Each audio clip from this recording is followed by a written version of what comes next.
Bolton, and it's good to see you. It's good to see you too if you are watching online this morning.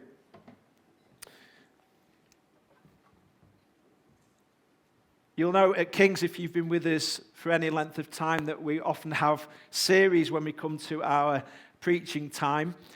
We're beginning a new series next week, which means that today I get to do, if you like, a one-off. We sometimes call them wild cards. Don't worry, it won't be too wild. Sorry. Maybe it will. Maybe it won't. But no, it's good to have this opportunity to speak to you. Let me tell you something about myself. When I was growing up, was not much of a reader. If I read, it was because I had to. My brother was the real bookworm in our family. And if I read, I would tend to go back, I'd play it safe, I'd go back to those books I'd read before. Those books that I was comfortable with, that I was familiar with, because I didn't want to sort of go out of my comfort zone almost. And some of those books, they stay with you. And there are books, aren't there, that you can go back to and read again and again. One of those books was called The Book of Heroic Failures. And it featured stories such as the South Korean cinema owner who clearly wanted to make as much money as he could. And so if a long film came out, it meant he could only have so many showings. He wasn't able to have as many showings, which meant he was going to make less money. So apparently when The Sound of Music came out, to make it shorter, he decided to cut all the songs out. And so the Koreans went to watch The Sound of Music without there being any music in it at all. There was the story of the Edmonton Two, a pair of Canadian armed robbers who one day went to a bank and they robbed the bank, they took the money at gunpoint, and they drove off around Edmonton and got lost. And they went round the ring road and 20 minutes later stopped at the same garage for directions. And clearly it wasn't long before the police were on the scene. But in that book, I remember there was a section, and it was called Famous Last Words. And one of my favorites from that section was from a story in the American Civil War, from the Battle of Spotsylvania Courthouse. And a particular general, John Sedgwick, had got his troops together, and he could see the enemy approaching over the horizon. And in an attempt to calm his anxious troops, he turned to them and he said this: "Don't worry, fellas, they couldn't hit an elephant at this dist." Just think about that for a moment. They couldn't hit an elephant at this dist. And it got me thinking about people's last words. Some of you may know that Spike Milligan's gravestone reads, "I told you I was ill." This one, I couldn't believe. I read this one just recently. Leonardo Da Vinci, when you consider some of the most amazing artwork that he did and his sculptures and everything else, Leonardo Da Vinci said this: "I have offended God and mankind because my work did not reach the quality it should have." He clearly never saw any of my paintings. One man, James Rogers, who was a convicted murderer, he was up before the firing squad, and he was asked if he had any last requests, and he said, "Yes, please, a bulletproof vest would be very nice."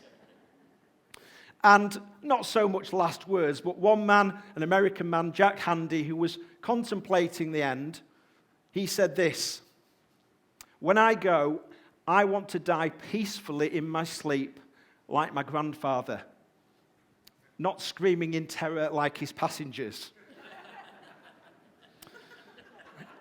I read just at the end of the new year on the BBC News website was a list of all of those important figures, I guess, who we lost in 2021. And it reminded me a little bit of the legacy that they had left us in whatever field they'd lived.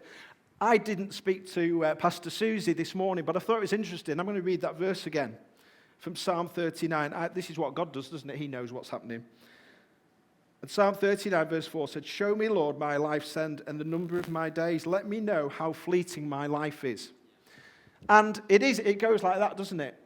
And I don't want to be all morbid this morning, but I want us just to have this thought of famous last words, because this morning we're going to read some famous last words from a man in the Bible called Paul. And in what we're about to read, he is, if you like, passing down his legacy to another man called Timothy. So if you have your Bible with you, we're going to read from 2 Timothy chapter 4. These are pretty much Paul's last recorded words. 2 Timothy 4. And we're going to read the first 8 verses. And Paul says this: "In the presence of God and of Christ Jesus, who will judge the living and the dead, and in view of his appearing and his kingdom, I give you this charge. Preach the word. Be prepared in season and out of season. Correct, rebuke, and encourage with great patience and careful instruction. For the time will come when people will not put up with sound doctrine. Instead, to suit their own desires, they will gather round them a great number of teachers to say what their itching ears want to hear. They will turn their ears away from the truth and turn aside to myths. But you, keep your head in all situations, endure hardship, do the work of an evangelist, discharge all the duties of your ministry. For I am already being poured out like a drink offering, and the time for my departure is near. I have fought the good fight. I have finished the race. I have kept the faith. Now there is in store for me the crown of righteousness, which the Lord, the righteous judge, will award to me on that day. And not only to me, but also to all who have longed for his appearing." Famous last words. And I wonder, Poppy, if you could put that verse back up for me again, verse 7, please. This is our focus this morning, these key words of Paul, as he explains to Timothy, "I have fought the good fight. I have finished the race. I have kept the faith." That's Paul's swan song, if you like. That's Paul's legacy to Timothy, but I guess to us as well today. And as Paul's writing these words, he's facing death. He's not lying in a hospital bed surrounded by family. He's not ill. He's just sitting alone in a Roman cell.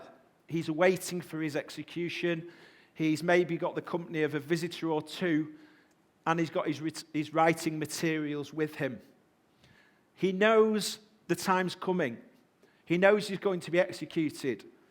And so he writes these words, these final thoughts that he can pass on to Timothy, a little bit like passing on that baton of leadership, reminding him of how important and how his faith was going to encourage him in times of difficulty. Paul had been on a bit of a journey, if you know anything about his story. Before he came to Jesus, he actively sought out Christians and he had them killed. And yet Jesus met with him in the most miraculous way. We've not got time to read that this morning, but maybe when you get home or this week, have a look at that. Paul had spent time in prison. He'd been shipwrecked. He'd been harassed and almost killed by angry mobs. But there's one thing that can be said of Paul, that he finished well. Yeah, he finished well. And I want us to take that verse and just think of those 3 things that Paul said this morning. So the first thing was this: I have fought the good fight. I have fought the good fight. And ladies and gentlemen, despite the specimen that you see in front of you, what are you laughing at? Despite the specimen that you see this morning in front of you, it might be hard to believe I'm not much of a fighter. No.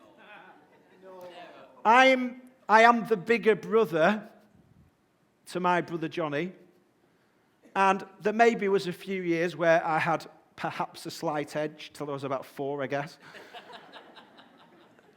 But Johnny soon got a bit bigger. He's a bit taller than me. And to be fair, he's a bit wider than me. And it wasn't going to be very long before when we had our play fights, he was the one that was going to win. Years later, when I became a dad, and I promised Sam I would say something about him this morning. I used to play on the PlayStation with the boys, Sam and Jacob. And even from a very early age, as soon as they got that interest in playing a game like FIFA, they'd have a go against the dad. And Dad would beat them. It's a life lesson. And of course, Claire would come to me and say, "Come on, Phil, give them a chance.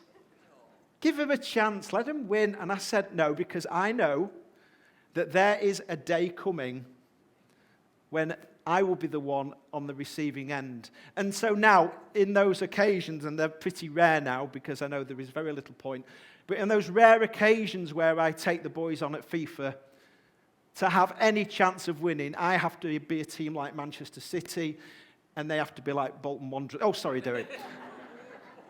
So for me to have any chance of winning. And when it comes to fighting, I don't have a chance anymore. Because both the boys now are bigger. I think there's a pattern here. The boys are bigger than me. And so I don't win. I am a bit of a wimp. There you are. You heard it first. But those words Paul said, "I have fought the fight." And that was significant for Paul. But it's important and it's significant for us today in 2022. Because you know what? Being a Christian isn't easy. If you're a Christian, you will know that you're in a fight. You know that you are in a fight. A fight against evil. A fight against evil within us and with situations and people that we come across. Battle against the world. And earlier on in this letter, Paul reminded Timothy this. He said, "Join with me in suffering as a good soldier of Jesus Christ." It's not a great advert, is it? The word that Paul uses here is a Greek word. I don't know much Greek, but it's a Greek word that says agonizomai.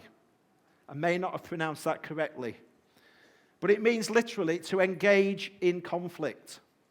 That's what the Christian life is.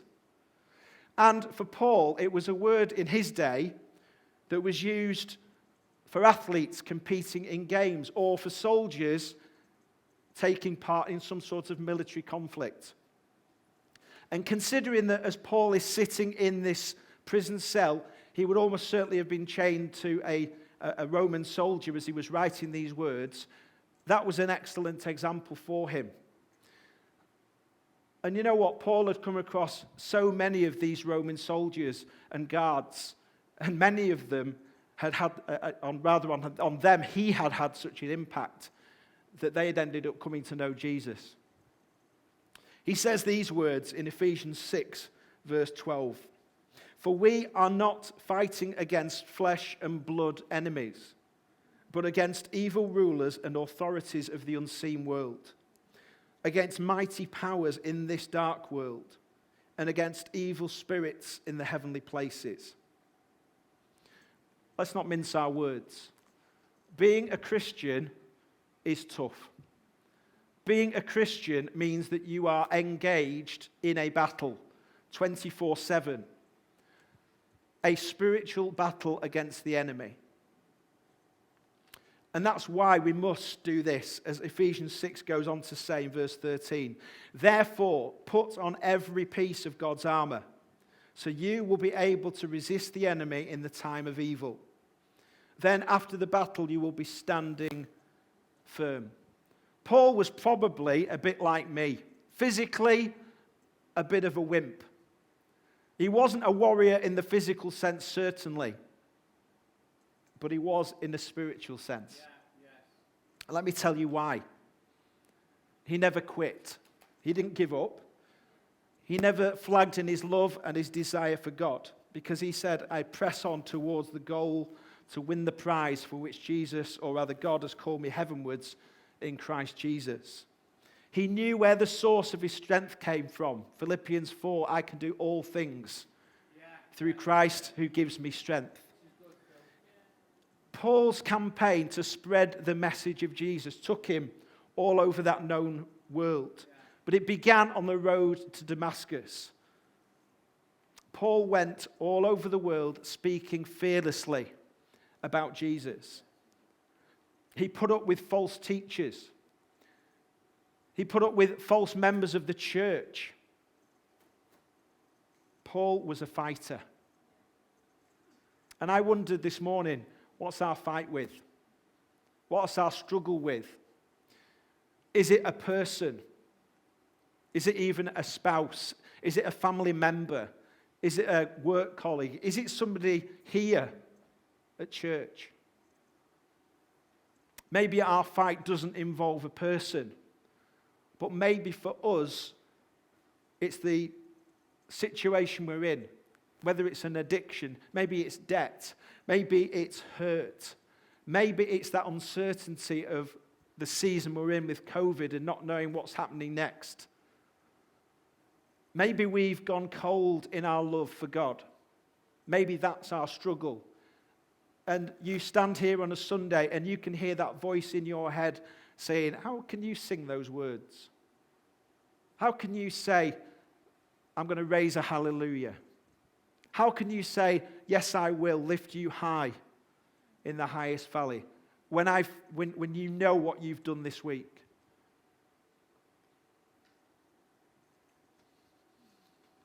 What's your fight today? Maybe you've given up the fight. Maybe you're here, but you're sort of going through the motions. Maybe you feel that you've been knocked back too often. And you've come to a point where you haven't got the will, you haven't got the energy, you haven't got the fight. Well, let me say this. What does Jesus say? He says the same things he said to Paul. 2 Corinthians 12, verse 9. My grace is all you need.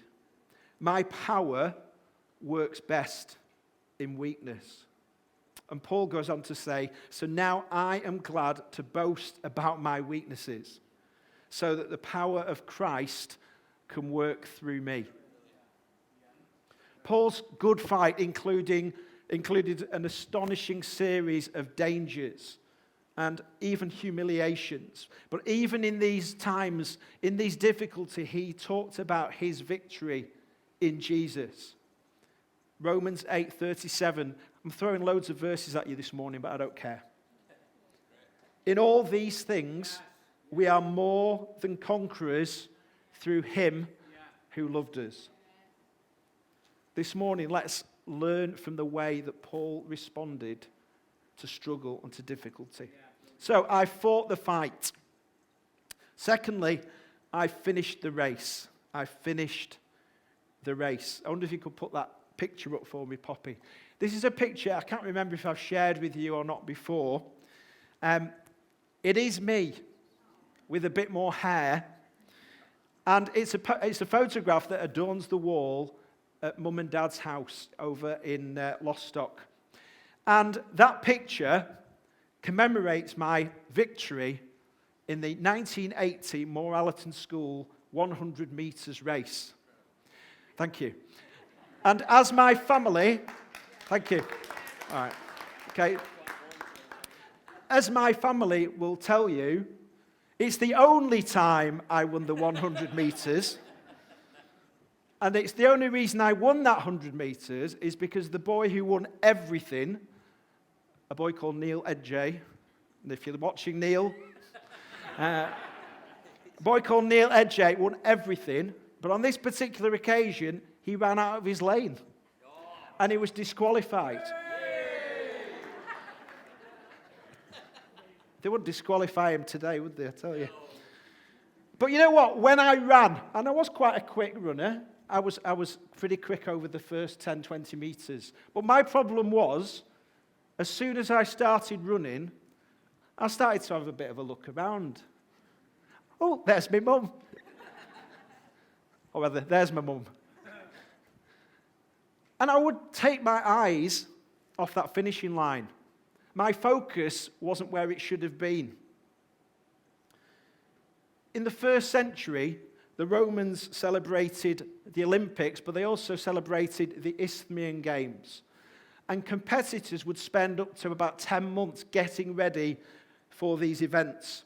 And because the Corinthians were familiar with those, Paul was using this race analogy, if you like, because it was close to home. And he wrote to the church in Corinth saying this. 1 Corinthians 9:24 says, "Do you not know that in a race all the runners run, but only one gets the prize?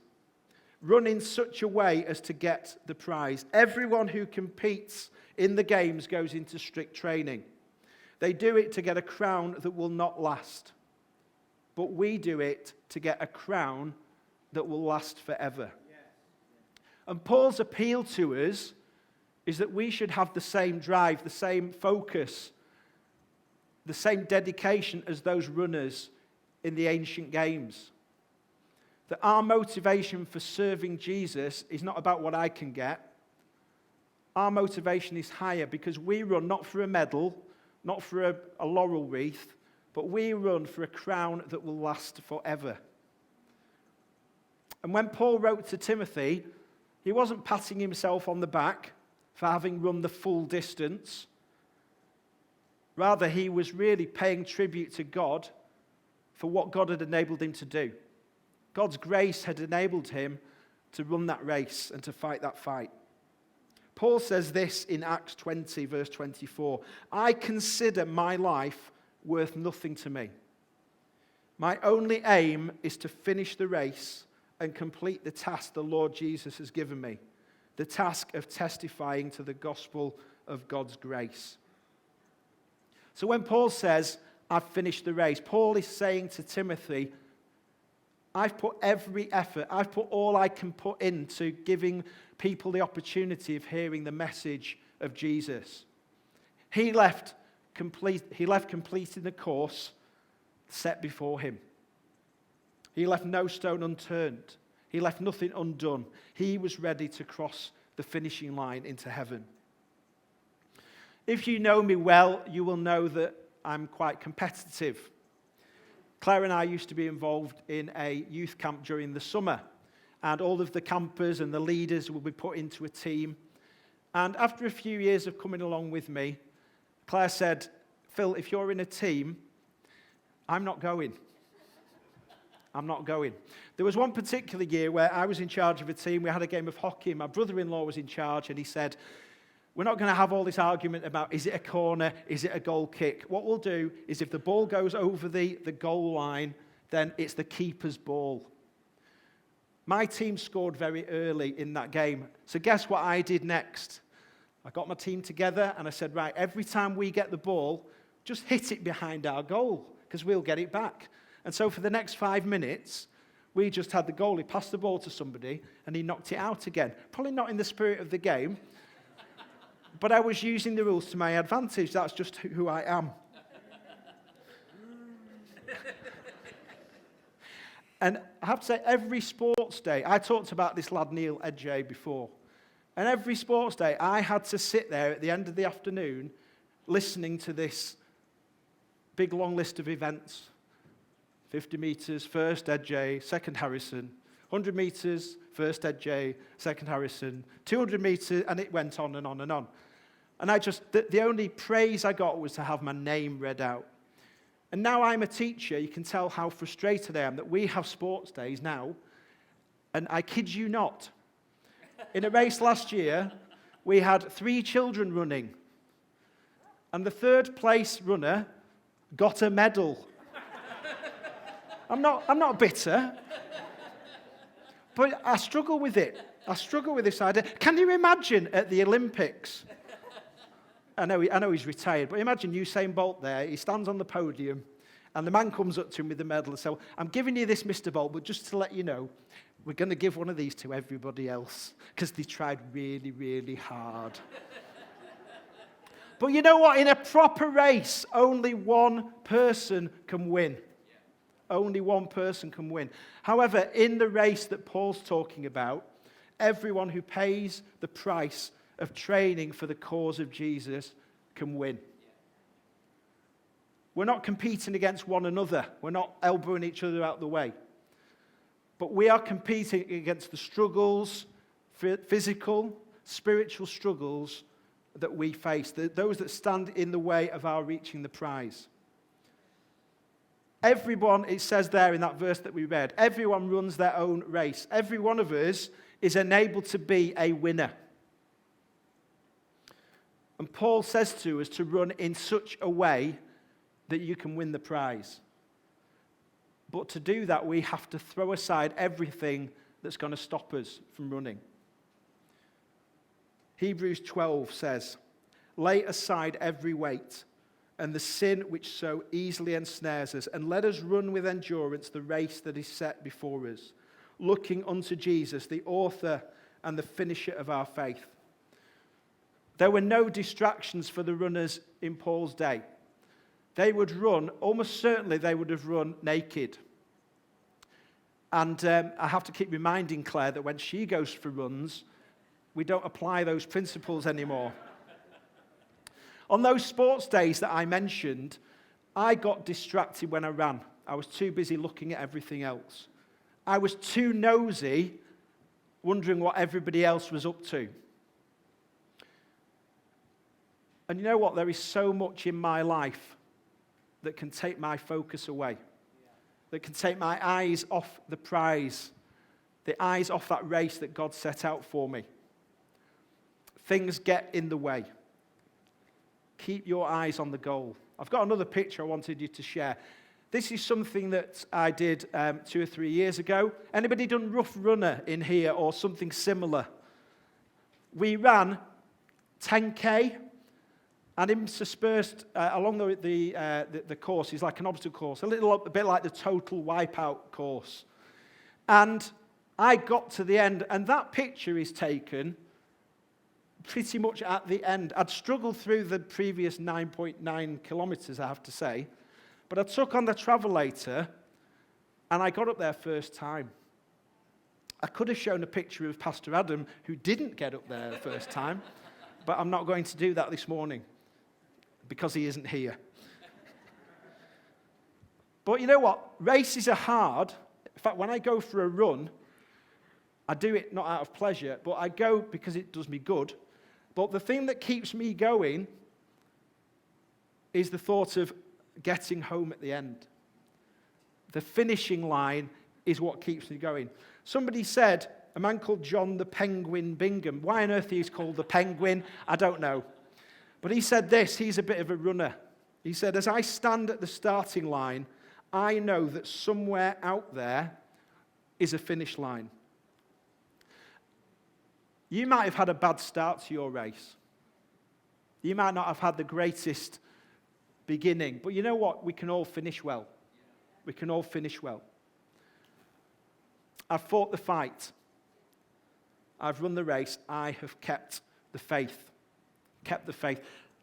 That's an unusual phrase, isn't it? Kept the faith. It's something that we maybe associate with, I was thinking of football managers or sports teams where a manager might say of somebody, well, I'm picking him today. I've kept faith with him, even if he maybe had a bad game last week. You might keep faith with your team, even if you are a Bolton supporter, Pastor Derek.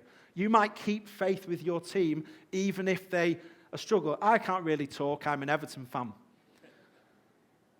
Paul says he kept the faith. Yeah. Paul's faith in Jesus never wavered. His faith was as solid at the end as it had been on that day where he first met Jesus on the road to Damascus. He was firm in his faith in the midst of that violence that he faced and was suffering. He even went to Peter and he confronted him really boldly when he showed signs of compromising the truth. So what does that mean? I've kept the faith. What did it mean for Paul? Well, he certainly kept believing. But there's more to it than that. Paul had faithfully shared the gospel of Jesus. He guarded its truth. He'd kept its message clear and unchanged. I have kept the faith. It might mean too that Paul had fulfilled his appointment, the reason that God had brought him into this world. In other words, he was the one who brought the message to the Gentiles. And when Jesus chose Paul, he made it clear that there was going to be suffering. There was going to be difficulty. There was going to be struggle. And yet Paul gladly accepted the call that Jesus made on his life. He never wavered in his commitment. He trusted that he would soon experience an eternal glory. Keeping the faith is not easy. Without question, the enemy tried to take Paul and knock him off course. They opposed him far and wide. There were forged letters about him. There were slanderous attacks on his integrity. There were even attacks on his personal appearance. I'd not really noticed before this verse in 2 Corinthians 10, verse 10, talking about Paul. For some say his letters are weighty and forceful, but in person he is unimpressive, and his speaking amounts to nothing. He was getting all sorts of grief, wasn't he? Not to mention the physical beatings he took. He was truly hard-pressed on every side. But Paul's faith was the victory. Paul's faith was the victory. Even in prison, he could say this: that is why I'm suffering, 2 Timothy 1. That is why I'm suffering here in prison, but I'm not ashamed of it. For I know the one in whom I trust, and I am sure that he is able to guard what I've entrusted to him until the day of his return.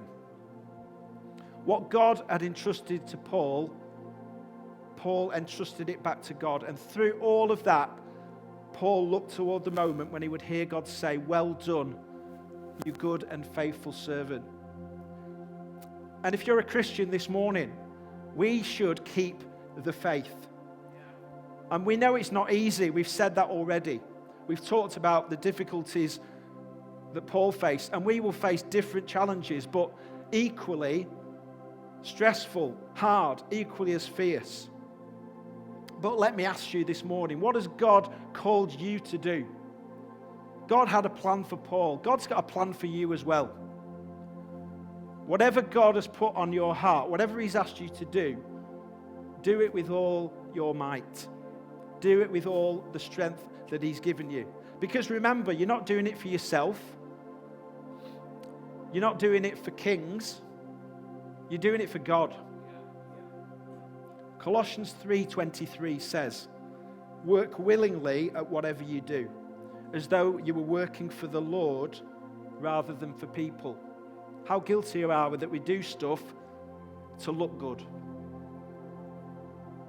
to make us feel good? Let's do it because we want to serve God. And as Paul longed for his appearing, that's the appearing of Jesus, and anticipated receiving this crown that we read earlier, so we should serve Jesus and faithfully fulfill his plan for our lives. So what might be stopping us? What's getting in the way today? How quickly do we give up on things at the earliest opportunity? Paul fought the good fight. He ran the race. He finished it. He kept the faith. He knew that his death was near, but did he have any regrets? No. Once Jesus had got control of Paul's life, he lived his life to the fullest. He fulfilled all the things that Jesus had charged him with. He had a remarkable sense of fulfillment and contentment. And this morning, can I just say to you this, that knowing Jesus, serving him, can give you no greater sense of fulfillment, no greater sense of contentment. May we fight the fight, finish the race, and keep the faith. As 2 Timothy 4:5, we read it earlier, said, You should keep a clear mind in every situation. Don't be afraid of suffering for the Lord. Work at telling others the good news and fully carry out the ministry God has given you. It's a great opportunity, isn't it, at the start of a new year, to just take stock and to reflect and to consider where we are in that race, in that fight, on that journey. And as we reflect on those words, those famous last words of Paul, I wonder what's our response today. And I get it, we're not at the end of our journey. Many of us have got a long way to go. And maybe we have to consider those words in the present tense. Am I fighting the fight? Am I running the race well? Am I keeping the faith? Is my focus where it should be? Am I putting all distractions aside? Am I doing all that I can? You might not even be on that race. You might not have begun that race in terms of serving God, that journey that leads us to the crown that we talked about. Maybe you've never had an encounter with Jesus. Maybe you have, and maybe you've rejected him in the past. You know, some of Jesus' last words before he died on the cross were the words, "It is finished." He wasn't saying, "I'm finished." He was saying, "It is finished." In other words, I've paid for all the wrong. I've made that transaction. He died in our place. He died to pay for all the sin, all the stuff that offends God, that hurts God, all those wrong thoughts, those wrong things that we've done. Jesus paid the price so that we didn't have to. So maybe today you can start that journey by recognizing the same Jesus that Paul was running for, was fighting for, was keeping the faith for.